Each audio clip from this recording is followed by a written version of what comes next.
أعوذ بالله من الشيطان الرجيم.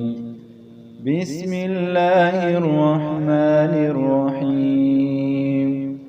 ألف لام را، تلك آيات الكتاب المبين. إنا أنزلناه قرآنا عربيا لعلكم تعقلون.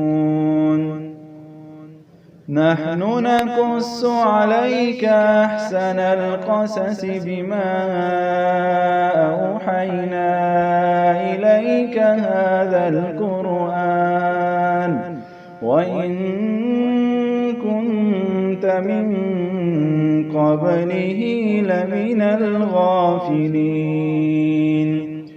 إذ قال يوسف لأبيه يا أبت إني رأيت 11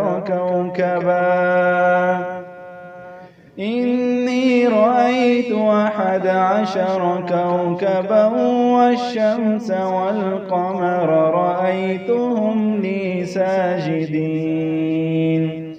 قال يا بني لا تقصص رؤياك على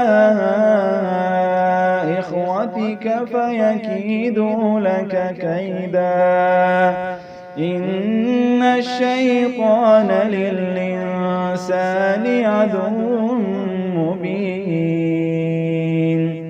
وكذلك يجتبيك ربك ويعلمك من تأويل الأحاديث ويتم نعمته عليك وعلى آل يعقوب كما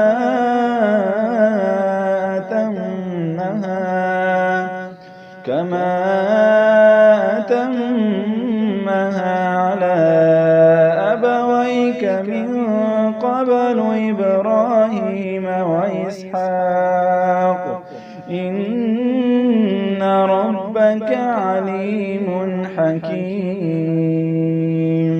صدق الله العظيم.